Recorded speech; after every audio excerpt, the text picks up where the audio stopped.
ষোলোর দাগের অঙ্কটা বলেছে দেখো, স্বাভাবিক সংখ্যাসমূহের সেট এনের উপর একটি সম্বন্ধ আর নিম্নরূপে সংজ্ঞাত। এক্স ওয়াই এই ক্রমিত জোটটা আর এর ভিতর থাকবে যদি এক্স প্লাস ওয়াই এর মানটা 12 হয়, যেখানে এক্স ওয়াই হচ্ছে স্বাভাবিক সংখ্যা। তাহলে এনের ওপর আর সম্বন্ধটা কি হবে সেই সম্পর্কে বলতে হবে। এখানে দেখো যে সম্বন্ধটা দিয়েছে সেটা হচ্ছে আর এক্স ওয়াই এই ক্রমিত জোর আর এর ভিতর থাকবে সাজ দ্যাট এক্স প্লাস ওয়াইয়ের মানটা 12 হতে হবে, যেখানে এক্স ওয়াই হচ্ছে স্বাভাবিক সংখ্যা। ঠিক আছে, এবার দেখো প্রথমে আর সম্বন্ধটা সসম হচ্ছে কিনা যাচাই করব। সসম কখন হয়? ফর অল এক্স, সমস্ত স্বাভাবিক সংখ্যার জন্য এক্স এক্স এই ক্রমিত জোটটাকে আরেতে থাকতে হবে, তবেই আর সসম হবে। ঠিক আছে, এখন লক্ষ্য করো 1,1 এই ক্রমিত জোটটা কিন্তু আর এর ভিতর নেই। কারণ কি না 1+1 এইটার মানটা 2 হচ্ছে, এটা তো 12 হচ্ছে না। সেই জন্য 1,1 আরও দেখতে পারো 2,2 এইটাও কিন্তু আরতে নেই, কারণ 2+2 4 হচ্ছে, এটাও 12 হচ্ছে না। ঠিক আছে, তো দেখো একটার জন্য যদি ফেল হয়ে যায়, মানে এটা যদি সসম না হয়, একটা এলিমেন্ট এমন পেয়েছি যার জন্যে এমন একটা এলিমেন্ট পেয়েছি যার জন্য এটা আর সসম হচ্ছে না। ঠিক আছে, তার জন্যে এই গোটা আর সম্বন্ধটাই আর সসম হবে না, অতএব আর সসম নয়। এবার দেখো প্রতিসম হয় কিনা সেটা যাচাই করব। তো ধরে নিচ্ছি এক্স ওয়াই এটা আরেতে আছে, আরেতে থাকার মানে এটা ইমপ্লাই করবে এক্স প্লাস ওয়াই এর মানটা 12 হবে। এক্স প্লাস ওয়াই যদি 12 হয়, এটা ইমপ্লাই করে ওয়াই প্লাস এক্সও 12 হবে। তা অতএব তাহলে ওয়াই এক্স আরেতে থাকবে, এক্স ওয়াই আরে আছে, সেখান থেকে ইমপ্লাই করলো ওয়াই এক্সটাও আরেতে আছে। ঠিক আছে, অতএব তাহলে আর প্রতিসম, আরটা তাহলে প্রতিসম হয়ে যাচ্ছে। এবার দেখো সংক্রমণ হয় কিনা সেটা যাচাই করব। এখন দেখো 9,3 এই জোড়াটা আরেতে আছে, কারণ 9 আর 3 যোগ করলে 12 হবে, এবং 3,9 এই জোড়াটাও আরেতে আছে, কারণ 3 আর 9 যোগ করলেও 12 হয়। কিন্তু দেখো 9,9 এইটা আরেতে নেই, 9,3 আরে আছে আর 3,9 আরে আছে। ঠিক আছে, তাহলে এই প্রথমটা আর লাস্টেরটা মানে এই চতুর্থটা, এরা যদি এদের যে জোড়াটা এটা যদি আরে থাকে তাহলে সংক্রমণ হবে। কিন্তু দেখো 9,9 আরে নেই, কারণ কারণ 9 যুক্ত 9 করলে 18 হয়ে যাচ্ছে, এটা তো 12 নয়। সেই জন্যে এই ক্রমিত জোড়টা আরেতে নেই, অতএব আমি এখান থেকে বলতে পারবো তাহলে আর সংক্রমণ নয়। তাহলে দেখো আর সসম হয়নি, সসম হয়নি, প্রতিসম হয়েছে, আর সংক্রমণ নয়। সেই জন্য দেখো এই অপশানটা আছে ডিএতে, তাহলে ডি অপশানটা সঠিক হয়ে যাবে, প্রতিসম কিন্তু সসম কিংবা সংক্রমণ নয়, তাহলে ডি সঠিক। এবার দেখো 17 দাগের অঙ্কটা, স্বাভাবিক সংখ্যাসমূহের সেট এনের উপরে একটি সম্বন্ধ আর নিম্নরূপে সংজ্ঞাত। X y belongs to R, x y এই ক্রমিত জোটটা আর এর ভিতর থাকবে যদি এক্স প্লাস 2y এর মানটা 10 হয়, যেখানে এক্স ওয়াই হচ্ছে স্বাভাবিক সংখ্যা। তাহলে এনের উপর আর সম্বন্ধটা কী হবে সেইটা সম্পর্কে বলতে হবে। এখানে যে আর সম্বন্ধটা দিয়েছে সেটা হচ্ছে এক্স ওয়াই এই ক্রমিত জোর আর এর ভিতর থাকবে যদি এক্স প্লাস 2y সমান 10 হয়। ঠিক আছে, যেখানে এক্স আর ওয়াই হচ্ছে স্বাভাবিক সংখ্যা। ঠিক আছে, এখন দেখো প্রথমে সসম হয় কিনা সেটা চেক করব। সসম হতে গেলে কি হবে না এক্স এক্স এই ক্রমিত জোটটাকে আর এর ভিতর থাকতে হবে for all x belongs two N, যেখানে এক্স হচ্ছে একটা স্বাভাবিক সংখ্যা। তো দেখো আমি 2,2 এইটাকে নিচ্ছি, এটা কিন্তু আর এর ভিতর নেই, কারণ দেখো এক্সের মান 2 বসালাম, 2 ইন্টু ওয়াইয়ের মানটাও কত 2 বসাচ্ছি, তাহলে এইটা হয়ে যাচ্ছে দেখো 6, এটা তো 10-এর সমান নয়, সেই জন্যে 2,2টা আর এর ভেতর নেই। এবার দেখো 2-এর জন্য যেহেতু এটা ফেল হয়ে গেল, মানে সসম হতে পারলো নি, তাহলে আর গোটা তাহলে আটটা আর সসম হবে না, একটার জন্য ফেল হলে সে আর সসম হবে না। ঠিক আছে, অতএব আর সসম নয়। এবার দেখো প্রতিসম হয় কিনা সেটা চেক করব। এখন লক্ষ্য করো 2,4 এই এলিমেন্টটা আর এর ভিতর আছে, কারণ এক্সের মানটা 2 প্লাস 2 ইন্টু ওয়াইয়ের মানটা 4 বসাচ্ছি, তাহলে 4 দুগুণে 8, 8-এর সাথে 2 যোগ করলে এটা 10 হয়ে যাচ্ছে। তাই জন্য 2,4 এইটা আর এর ভিতর আছে। কিন্তু লক্ষ্য করো 4,2 কিন্তু আর এর ভিতর নেই। কারণ কি দেখো, 4 প্লাস 2 ইন্টু 2 এটার মানটা কত হচ্ছে দেখো, এটা 8 হয়ে যাচ্ছে, যেটা 10-এর সমান নয়। সেই জন্য 4,2 কিন্তু আর এর ভিতর নেই। ঠিক আছে, তাহলে 2,4 আরেতে আছে আর 4,2টা আরেতে নেই, সেই জন্যে আর প্রতিসম হতে পারছে না, অতএব আর প্রতিসম নয়। এবার দেখো আর সংক্রমণ হয় কিনা সেটা যাচাই করব। আর সংক্রমণ হওয়ার জন্যে একটা উদাহরণ নিয়ে নিচ্ছি। দেখো 2,4 এটা আরেতে আছে এবং 4,3 এটাও আরেতে আছে। ঠিক আছে, 2,4 আরে আছে কেন, কারণ 2 প্লাস 2 ইন্টু 4 এটার মানটা 10 হচ্ছে। ঠিক আছে, আবার 4,3 আরে আছে, কারণ 4 প্লাস 2 ইন্টু 3 এইটা সমানও 10 হয়ে যাচ্ছে। কিন্তু লক্ষ্য করো এই প্রথমেরটা অর্থাৎ 2 আর এই লাস্টেরটা 3 এইটা কিন্তু আরেতে নেই। কারণ দেখো 2 প্লাস 2 ইন্টু 3 এটার মানটা 8 হচ্ছে, এটা তো 10-এর সমান হচ্ছে না, সেই কারণে এই 2,3 এই জোড়াটা আরেতে নেই। তাহলে কি হলো দেখো, 2,4 আরে আছে, 4,3 আরে আছে, কিন্তু 2,3টা এই ক্রমিত জোড়টা আরেতে নেই। তাহলে 8 তাহলে সংক্রমণ নয়, মানে একটা উদাহরণ দেখাতে পেরেছি যার জন্য সংক্রমণ হচ্ছে না। তাহলে অতএব বলবো আর সংক্রমণ নয়। তাহলে দেখো আর সসম হয়নি, প্রতিসম হয়নি, আর সংক্রমণও হয়নি, তাই জন্যে ডি এর অপশানটা সঠিক হয়ে যাবে। ডি এর অপশানে লেখা আছে এদের কোনোটিই নয়, তাই ডি সঠিক। তো এবার 18 দাগের অঙ্কটাতে যে সম্বন্ধটা দিয়েছে সেটা লিখে নিচ্ছি। আর এই সম্বন্ধটা হচ্ছে এক্স কমা ওয়াই এই ক্রমিত জোড়গুলো আর এর ভিতর থাকবে such that X subset Y হবে। এক্স যদি ওয়াই সাবসেট হয় তাহলে এই ক্রমিত জোড়গুলো আর এতে স্থান পাবে, যেখানে এক্স আর ওয়াই এই সেট দুটোকে নেওয়া হয়েছে এস সেট থেকে, এটাই বলা আছে। তো সসম হচ্ছে কিনা সেটা প্রথমে চেক করব। এখন দেখো যে কোনো সেট তার নিজের সাবসেট হবে, তাহলে এটা সবসময় সত্য for all x belongs two S. তাহলে আমি বলতে পারবো এক্স কমা এক্স এই ক্রমিত জোড়টা আর এর ভিতর আছে, সেই হিসাবে অতএব আমি লিখব আর সসম। তাহলে আর সসম হয়ে গেল। এবার প্রতিসম হচ্ছে কিনা সেটা যাচাই করব। এবার প্রতিসমের জন্য ধরে নিচ্ছি যে এক্স কমা ওয়াই এই জোড়াটা আরেতে আছে। এবার আরে থাকার মানে এক্স সাবসেট হয়ে যাবে ওয়াইয়ের, কিন্তু এটা does not imply Y subset X. X যদি ওয়াইয়ের সাবসেট হয় এটা সবসময় ইমপ্লাই করবে না যে ওয়াই সাবসেট এক্স হবে। অতএব তাহলে এখান থেকে বলতে পারবো y comma x does not belongs to R. তাহলে দেখো এক্স কমা ওয়াইটা আরে আছে, কিন্তু এর উল্টোটা অর্থাৎ ওয়াই কমা এক্সটা আরে নেই, অতএব আমি এখান থেকে বলবো আর প্রতিসম নয়।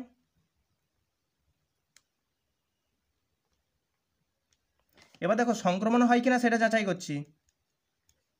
ধরে নিচ্ছি যে এক্স কমা ওয়াই আরেতে আছে এবং ওয়াই কমা জেড এটাও আরে আছে। এখন দেখো এক্স কমা ওয়াই যদি আরে থাকে এটা ইমপ্লাই করবে এক্স সাবসেট অফ ওয়াই, এবং ওয়াই কমা জেড যদি আরে থাকে তাহলে এটা ইমপ্লাই করবে ওয়াই সাবসেট অফ জেড। এখন যদি এক্স যদি ওয়াইয়ের সাবসেট হয় মানে এক্স সেটটা পুরোপুরি ওয়াইয়ের ভিতর আছে, আবার ওয়াই যদি জেডের সাবসেট হয় অর্থাৎ ওয়াইটা জেডের ভিতর আছে, তার মানে এক্সটা তো জেডের ভিতর থাকবেই। তো এটা ইমপ্লাই করে দিচ্ছে x subset of Z. Extra ওয়াইয়ের ভিতর ঢুকে আছে, ওয়াইটা আবার জেডের ভিতর ঢুকে আছে, তার মানে কি এক্সটা জেডের ভিতরেও আছে। তাহলে এক্স সাবসেট অফ জেড, ধরো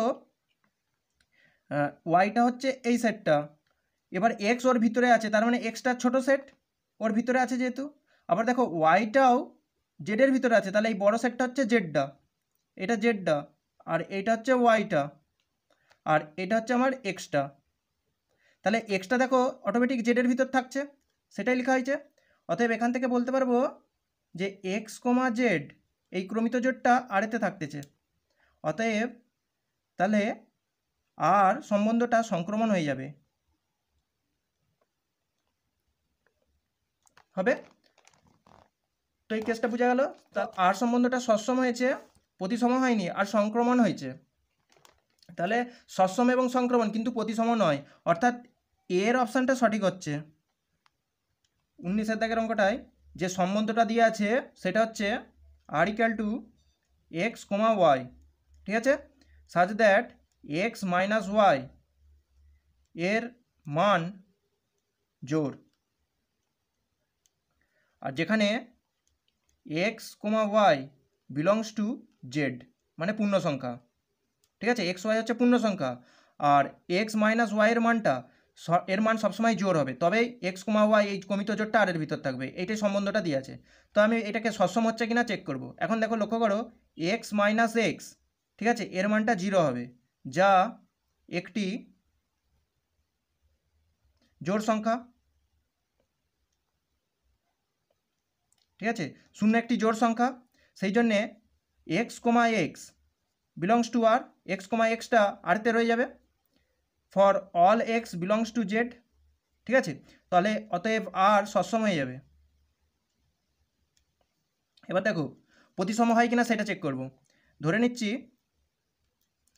x comma y belongs to R, x comma ওয়াইটা আরে আছে, তাহলে আরে থাকার মানে এক্স মাইনাস ওয়াই একটি জোড় সংখ্যা হবে।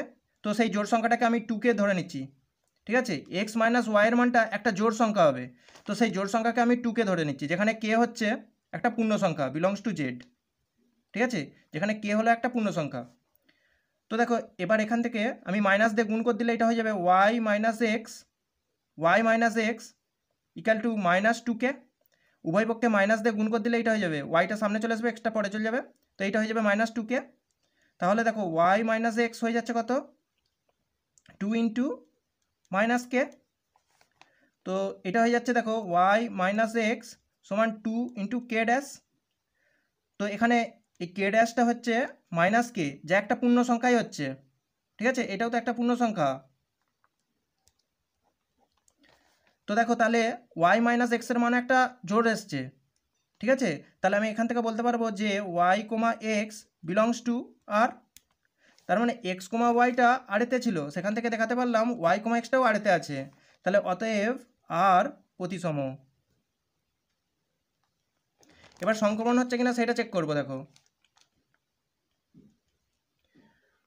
তো সংক্রমণের জন্য দেখো ধরে নিচ্ছি যে এক্স কমা ওয়াই আরেতে আছে এবং ওয়াই কমা জেড এটাও আরেতে আছে, তাহলে এটা ইমপ্লাই করছে দেখো এক্স মাইনাস ওয়াই এটা হচ্ছে একটা জোড় সংখ্যা হবে, অর্থাৎ 2k1 ধরে নিচ্ছি, ঠিক আছে, এবং ওয়াই কমা জেড যেহেতু আরেতে আছে তার মানে ওয়াই মাইনাস জেড এটাও একটা জোড় সংখ্যা হবে, সেটাকে ধরে নিচ্ছি 2k2, ঠিক আছে, যেখানে k1 আর k2 হলো পূর্ণ সংখ্যা, যেখানে k1 কমা k2 এটা হলো কি না পূর্ণ সংখ্যা, ঠিক আছে। তো এবার দেখো 1 নম্বর আর 2 নম্বর, এটাকে 1 নম্বর বলছি আর এটাকে 2 নম্বর, এই 1 আর 2 যোগ করে দিচ্ছি, যোগ করে দিলে দেখো হবে বাঁ দিকটা X minus Y plus Y minus Z সমান হচ্ছে 2k1 প্লাস 2k2, তো এখানে ওয়াই ওয়াই কেটে যাবে, এখান থেকে আসছে এক্স মাইনাস জেড সমান হচ্ছে 2k1 প্লাস k2, তো এটা হয়ে যাচ্ছে দেখো এক্স মাইনাস জেড সমান হচ্ছে 2k3, যেখানে k3 হচ্ছে k1 প্লাস k2 মানে একটা পূর্ণ সংখ্যা, এটাও বিলংস টু জেড, ঠিক আছে। তো দেখো এক্স মাইনাস জেডের মানটা একটা জোড় হয়েছে, জোড় সংখ্যা হয়েছে, তার মানে আমি এখান থেকে কি বলতে পারবো x comma z belongs to R, ঠিক আছে, তাহলে এক্স ওয়াই আরেতে আছে, ওয়াই জেড আরেতে আছে, সেখান থেকে দেখাতে পারলাম এক্স জেডটা অর্থাৎ এই প্রথমেরটা আর লাস্টেরটা সেট এই জোড়টাও আবার আরেতে আছে, তাহলে অতএব আর তাহলে সংক্রমণ, ঠিক আছে। তো তাহলে সসম হয়েছে, প্রতিসম হয়েছে, সংক্রমণও হয়েছে, ঠিক আছে, তাহলে ডি এর অপশানটা সঠিক হবে, সমতুল্যতা, তুল্যতা, ডি এর অপশানটা এটা সঠিক। এবার 20 দাগের অঙ্কটা বলেছে দেখো সব বহুভুজ সমূহের সেট হচ্ছে এ, ঠিক আছে, তাহলে এ এমন একটা সেট যার ভিতর সমস্ত রকমের বহুভুজ আছে, অর্থাৎ ত্রিভুজ আছে, চতুর্ভুজ আছে, পঞ্চভুজ আছে, ষড়ভুজ আছে, এরকম সমস্ত রকম বহুভুজের সেট হচ্ছে এ। এতে সংজ্ঞাত আর সম্বন্ধ এইভাবে ডিফাইন্ড হয়েছে, ঠিক আছে। আর এর ভিতর P1 P2 এইরকম ক্রমিত জোড়গুলো আছে, যেখানে P1 ও P2 হচ্ছে সমসংখ্যক বাহু আছে, যেখানে P1 আর P2 এর মধ্যে সমসংখ্যক বাহু আছে, আর P1 P2 হচ্ছে কি না বহুভুজ। তবে আর সম্বন্ধটা কী হবে সেই সম্পর্কে বলতে হবে। দেখো আর সম্বন্ধে P1 P2 এই ক্রমিত জোড় থাকবে, যেখানে P1 আর P2 হচ্ছে সমসংখ্যক বাহু বিশিষ্ট বহুভুজ। যদি P1টা চতুর্ভুজ হয় তাহলে P2টাও চতুর্ভুজই হবে। যদি P1টা পঞ্চভুজ হয় তাহলে P2টাকেও পঞ্চভুজ হতে হবে, তবে এইরকম জোড়টা আরেতে থাকবে, ঠিক আছে। তো দেখো প্রথমে সসম হচ্ছে কিনা সেটা চেক করব। তো সসম হওয়ার জন্য দেখো P1 ও P1 আর P1কে নিচ্ছি, তাহলে P1-এ যতগুলো বাহু থাকবে এই P1-এও ততগুলোই বাহু থাকবে, একই তো নিয়েছি বহুভুজটা। তাহলে P1 আর P1-এ সমসংখ্যক বাহু আছে, সমসংখ্যক বাহু আছে, ঠিক আছে। তো তার মানে কি হচ্ছে P1, P1 এটা আর এর ভিতর থাকবে, অতএব আর তাহলে সসম হয়ে যাবে, ঠিক আছে। এবার দেখো প্রতিসম হয় কিনা সেটা যাচাই করছি। এখন ধরে নিচ্ছি P1, P2 এই জোড়াটা আরেতে আছে, তার মানে কি ইমপ্লাই করবে P1 ও P2 সমসংখ্যক বাহু বিশিষ্ট বহুভুজ, সমসংখ্যক বাহু বিশিষ্ট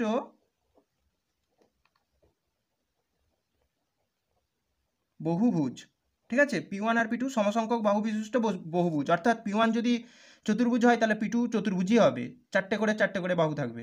আর যদি P1 পঞ্চভুজ হয় তাহলে P2টাও পঞ্চভুজই হবে, তখন পাঁচটা করে বাহু থাকবে, এইটা বলতে চাচ্ছে। তাহলে এই কথাটাকে তো ঘুরিয়েও লেখা যেতে পারে যে P2 ও P1 সমসংখ্যক বাহু বিশিষ্ট বহুভুজ, একই তো ভাষা হয়ে গেল, সমসংখ্যক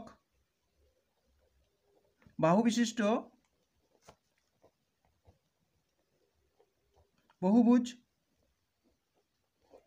অতএব এখান থেকে তাহলে আমি বলতে পারবো যে P2, P1 এই জোড়াটা আরেতে আছে, তাহলে P1 P2 আরে আছে, সেখান থেকে P2 P1 মানে উল্টোটা সেটাও আরে আছে, তাহলে আমি এখান থেকে বলতে পারবো যে আর প্রতিসম।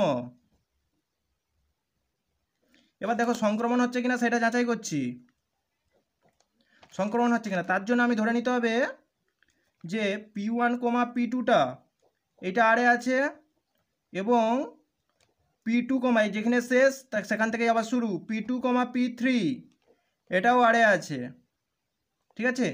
তো তাহলে দেখো P1 আর P2-র সমসংখ্যক বাহু থাকবে, যেহেতু আরে আছে P1 P2 আরে আছে, তাহলে P1 আর P2 সমসংখ্যক বাহু আছে। আবার P2 P3 এটা যেহেতু আরেতে আছে, তাহলে P2 আর P3-ও সমসংখ্যক বাহু আছে। দেখো P2-র সাথে P1 এর সমান, আবার P2-র সাথে P3-ও সমান, তাহলে এখান থেকে বলতে পারবো যে P1, P3 এটাও আরে আছে, ঠিক আছে। এই জোড়াটাও আরেতে থাকবে অবশ্যই, তো তার মানে আর সংক্রমণ হবে। তাহলে দেখো আটটা সসম হয়েছে, প্রতিসম হলো, আবার সংক্রমণও হলো, তাহলে সেই হিসাবে ডি এর অপশানটা সঠিক হবে, সমতুল্যতা। তিনটে হলে কি হয় সমতুল্যতা, ঠিক আছে, এটা সঠিক।